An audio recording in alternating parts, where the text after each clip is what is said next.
Keep it foolish.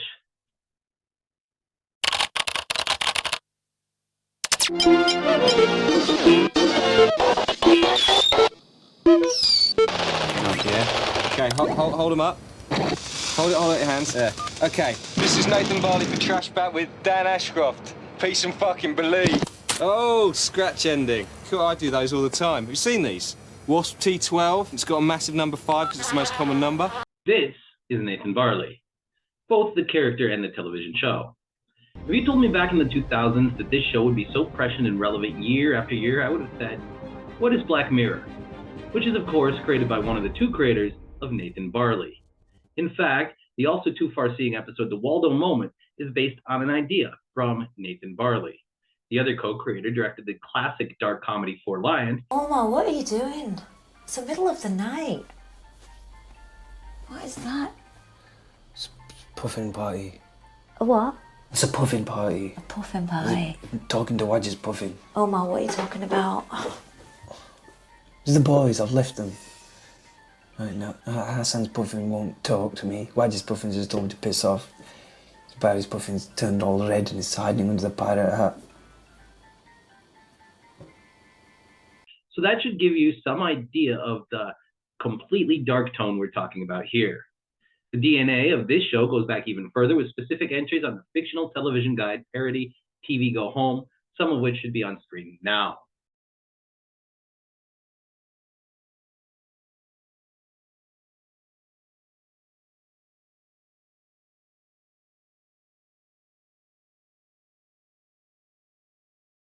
The basic rundown of the show is this. Dan Ashcroft is a journalist that claims to have values. He claims to be better than those around him. They sculpt their hair to casual perfection. They wear their waistbands below their balls. They babble into handheld twit machines about that cool email of the woman being bombed by a wolf. Their cool friend made it. He's an idiot too.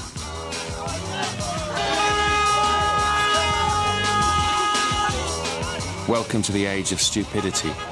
Hail the rise of the idiots. He sees the world in terms of himself as superior and the idiots that inhabit the world he lives in. This show should have been a museum piece, as some called it, even back in 2011, but instead it has become a predictor of the kind of world in which we live. I just wanted to say Helen Keller's not fucking real, and I don't care who you are, but she's not fucking real. If you haven't heard of it, this is what's being called put 'em in a coffin. People are crossing their arms over their chest and then jumping backwards onto different things. Into this world of idiots comes Nathan Barley. Stay well! Oh.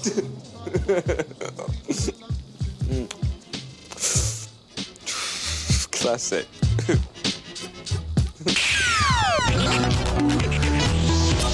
He is an unabashed fan of Dan Ashcroft, whose work he completely misunderstands. The Rise of the Idiots by Dan Ashcroft. Once the idiots were just the fools gawping in through the windows. Now they've entered the building. You can hear them everywhere. Yeah. They use the word cool. It is their favourite word. Dan! Twice in one day. Well coincidental. Yep. All right. Barley is a content creator, though most of the time he has other people do the creation for him. He does indeed create some art, but the art he makes is disposable and pointless. Oh, yeah. He invented this game, Cockmuff Bumhole. Yeah? Nathan invented it on his website, yeah? Yeah, have you played it yet? No. Watch this. It's brilliant. Mate, Watch this. Oh! Muff's mother's cock. Oh, your bumhole just farted up my muff. If Andy Warhol claimed everyone would be famous for 15 minutes, then Nathan Barley is looking for that continuing 15 seconds of fame. If only we had an app that was based on that. 15 seconds of nonsense, just enough to make someone laugh, click a like button, subscribe, and move on. Pause for cricket noises.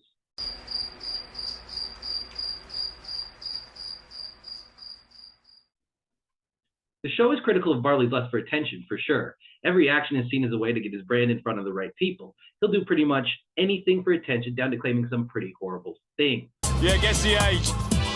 Go for the tonsils, yeah. Younger. Younger. Illegal. Technically a Polanski. But on multiple rewatches, it is clear that Dan Ashcroft is still a part of the problem he despises. He holds himself away from the world in which he works. He thinks of himself as the superior. Oh, mate. 8 times in a row he just farted up my muff. Pretty loud, yeah? Double-handed muff, no way, man. Yeah, that's not allowed. I'm going. See you later. No, I'm going. For the weekend on Sunday. Fuck off. But when given chance after chance to improve himself, he messes up. When he gets a chance to work for a more respected paper than the magazine he's stuck at, he freezes and cannot come up with a good pitch. So, hit me. Couple of features ideas. Ideas? Yeah. Yeah. Come on, whack us some Ashcroft. I didn't bring any today. Didn't know we were going to have to do that. Printing pictures of topless 13-year-old girls is illegal, isn't it? Would be if they were 13, Well, how old are they? over 18, etc. And can you prove that? Have you read it? Of course. Even the bit here that says our models are 6 years older than their stated age?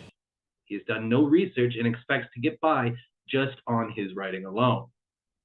Instead, he continues to work at an exploitive paper that goes for shock value above everything else. That's not the new logo, is it? Rape.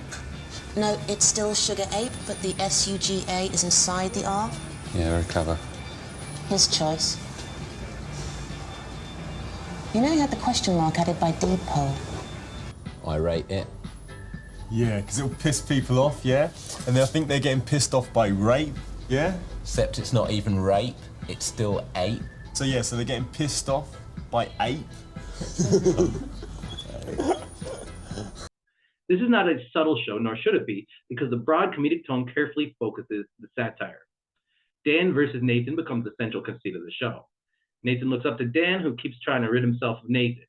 Take, for example, when Dan wakes up after an all-night drinking session to find trash of all sorts strewn through his hair. Shit. He goes to a barber to get a haircut, but after killing the barber's beloved pet cat, he leaves with only half of his hair fixed. Nathan runs into him, asks about the haircut. Dan, seeing a chance to try and get one over on his nemesis. After all, while Dan can barely write one column, Sugar Ape floats the idea of giving Bartley 2. Yeah, because, that could be, 2 columns. 2 columns. Yeah, and like maybe one of them would be better than the other one. Yeah, and you'd only read the good one. How would you tell which was the good one?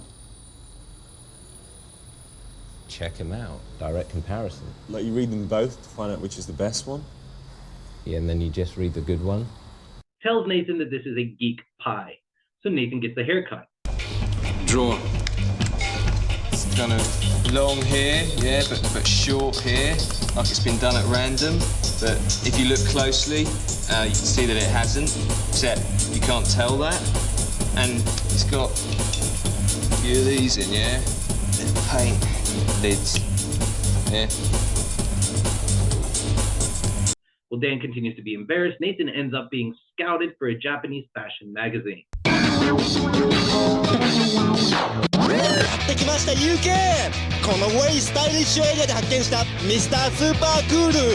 Okay, it's called a geek pie, and I invented it. I basically wanted to create a new punk aesthetic. It's Johnny Rotten meets Jackson Pollard, yeah? You can check it out on my website, trashbat.cock, yeah? I'm Nathan Barley. Watch the fuck out, Japan. Hip News の間でも大流行のネイサンバーディヘアスタイル。こんにちは、ママ、Geek Pie。Geek Pie, Nathan Barley, he's a fucking cool. これが彼のウェブサイト trashbat.cock. Peace and fuck, believe. Nathan gets the upper hand again and again. But despite him being a waste of space that creates awful and meaningless content, he does something that Dan Ashcroft does not. He keeps trying and does not start with the idea that everything is always awful. The idiots are winning. Nathan's lack of talent is paired with his ambition and his willingness to keep trying, to assume that something he does will eventually work. He keeps creating. Dan, however, has trouble writing anything at multiple points during the series. In fact, one of his articles is written by his editor and credited to him. You put my name on it. Oh, yeah. Why not yours? You wrote it. Well, he's shit, isn't he? In contrast to the Barley-Ashcroft dialectic is Dan's sister Claire. If Nathan is all base desires, the id, and Dan is the ego, then Claire works as the superego for the trinity they create. Claire is trying to create a documentary that focuses on underserved population. I've had this idea about London. Under the surface, there's a lot wrong. It's called London Undone and Done In. Ah, yes. Prostitutes. Some of them are awful. And the homeless. What's that all about? She wants to do meaningful things with her work and her art. However, in crafting her opus, she faces numerous obstacles, not least of which is the fact that she is not taken seriously. She is trying to work within an industry that is increasingly superficial and all about quick gratification. While Nathan is all about chasing fame and attention, and Dan is stuck in his own cynicism and inability to adapt, Claire is genuinely passionate about her craft and seeks to create content with depth and substance. However, her determination to maintain her artistic integrity often puts her at odds with the realities of the media industry, which prioritizes trends and viral content over more thoughtful and meaningful work. So what's your film about exactly? The rejects of society. The people we see every day but we ignore because we're too busy listening to our iPods and thinking about kitchens. Some of them are helping themselves. I mean, I've already filmed a choir of junkies. They've beaten their addiction and written songs about it. They've recorded this CD in Bootle. That's good. It's not really meant to be funny. Oh.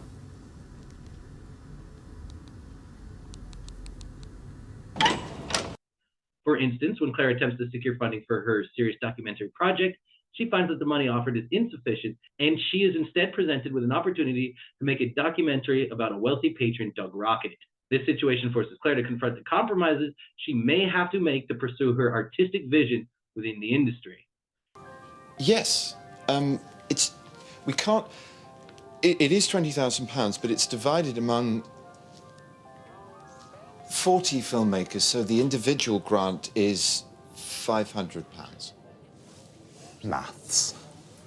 Despite her commitment to produce meaningful work, Claire must grapple with the fact that she may have to play the game to some extent if she wants to succeed in the media landscape.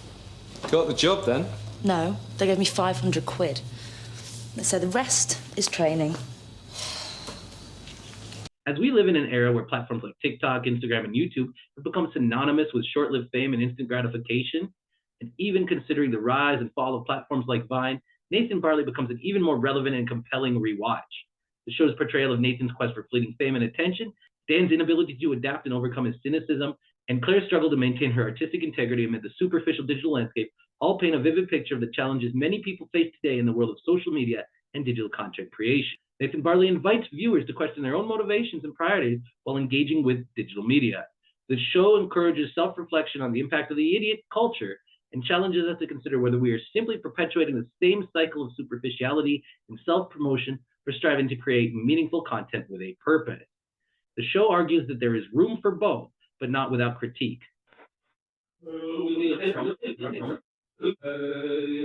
Furthermore, Nathan Barley serves as a reminder that while we may criticize or distance ourselves from the superficial aspects of digital media culture, like Dan Ashcroft, we must also acknowledge our own role in the system and find ways to adapt and evolve. The show highlights the importance of maintaining a balance between staying true to one's values and adapting to the ever-changing media landscape. In conclusion, Nathan Barley is a must-watch for anyone interested in understanding the complexities and challenges of the digital age, as well as a timely reminder of the consequences of our constant pursuit of instant gratification and validation across various social media platforms. By examining the lives and struggles of Nathan, Dan, and Claire, and the other characters, the show urges viewers to reflect on their own relationships with digital media and reconsider their priorities and values in an increasingly superficial world.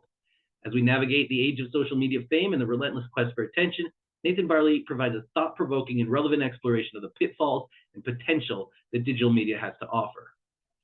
One of the creators of Nathan Barley, Charlie Brooker, went on to create Black Mirror. a critically acclaimed anthology series that explores the darker side of technology and its impact on society.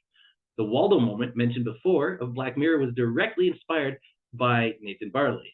This episode centers on a crude animated character that gains political influence and popularity, echoing the rise of Nathan as a creator of superficial and lowbrow content. The joke becomes all too real, and the pursuit of further money and attention through creation of continual content overshadows any attempt at art, understanding, or evolving as a person. And now it's time for everyone's favourite cool kids TV character, Waldo. Twitter loves him. We want to see more of Waldo. We should get Waldo to stand for the by-election. I'm not dumb or clever enough to be political. There's no point in attempting to converse with a cartoon. He has nothing to say. No one takes you seriously. That's why no one votes. By encouraging people not to care, you're actively dangerous. Dangerous? You think the public can't be trusted? You got a global political entertainment product people actually want. That thing is the main opposition and the whole system looks absurd. He's the perfect assassin. Given all of that, what does it mean that I'm crafting a video asking for attention, trying to provide content you will like and subscribe to? Please like and subscribe. Hail the rise of the idiots. Peace and fucking believe.